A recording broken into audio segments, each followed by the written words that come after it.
یہ بوری مسلم کیا ہوتے ہیں اور ان کے ساتھ یہ آغا خانی، اسماعیلی، اثنا عشری یہ لوگ کیا ہوتے ہیں؟ آپ کو اتنا تو پتا ہی ہوگا کہ مسلمانوں کے دو میجر گروپ سے میجورٹی ہو گئے سنی اور باقی جو 15% ہو گئے شیعہ۔ شیعہ کے دو میجر سب گروپ سے پہلا ہو گئے جو مین سٹریم شیعہ جو نارملی ہم لوگ دیکھتے ہیں، وہ ہے اثنا عشری شیعہ یعنی 12 ان کو کہتے ہیں، وہ آلموسٹ 80% شیعہ ہے۔ 10 سے 15% ہے اسماعیلی شیعہ اور باقی کے 5-6% چھوٹے چھوٹے گروپس ہوتے ہیں۔ ہم فوکس کریں گے اثنا عشری اور اسماعیلی میں۔ ان دونوں گروپس کے بارے میں آپ سیکھ لو گے تو آپ کو شیعہ ہسٹری کا ایک امپورٹنٹ پارٹ پتا چل جائے گا۔ آپ کو یہ تو پتا ہوگا شیعہ میں 12 مین امام ہیں اور ان میں سے ایک بہت ہی پرومیننٹ امام تھے امام جعفر الصادق۔ امام جعفر نے اپنا کوئی سکسیسر اناؤنس نہیں کیا تھا۔ ان کے بڑے بیٹے تھے اسماعیل اور ایک اور بیٹے تھے موسیٰ الکاظم۔ حضرت اسماعیل کی ڈیتھ امام جعفر سے پہلے ہو گئی تو امام جعفر کے ڈیتھ کے بعد لوگوں نے ایزیوم کیا کہ موسیٰ الکاظم ہی لیڈر بنیں گے، اور اس وقت شیعہ میں ایک اختلاف چالو ہو گیا کہ امام اسماعیل بڑے ہیں تو ان کے بیٹے کو امام جعفر الصادق کے بعد خلیفہ بننا چاہیے تھا،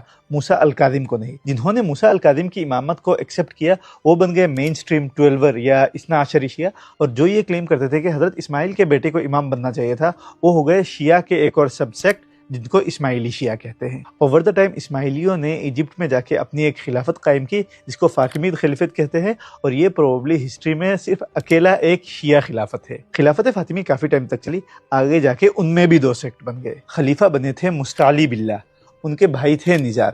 نزار نے مستعلی کے خلاف ریبل کر دیا۔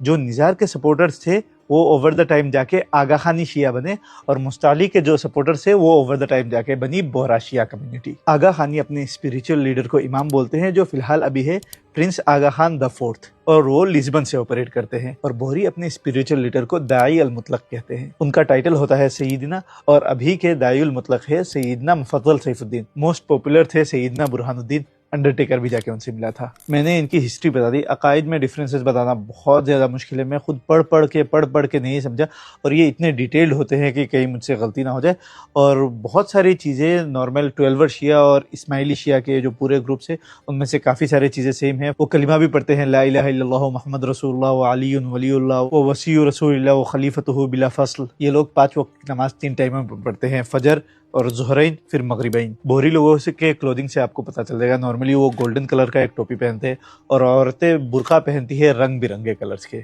ہاں ایک چیز بتانا بھول گیا، یہ لوگ اگر ایجپٹ میں ان کی خلافت تھی تو آج کل کے ان کے مین گروپس انڈیا میں کیسے ہیں؟ بات یہ ہے کہ فاطمید امپائر کا صلاح الدین ایوبی کے ساتھ جنگ ہو گیا تھا، صلاح الدین نے ان کو بہت بری طریقے سے ہرایا، پھر وہ لوگ مائگریٹ ہو کے کچھ پارٹس انڈیا میں آئے، کچھ یمن میں گئے، کچھ پاکستان میں گئے۔ انڈیا میں جو آئے وہ بہت زیادہ پرومیننٹ ہو گئے، اور پھر انڈیا میں آ کے انہوں نے اپنا نام بورا مسلم کمیونٹی رکھا۔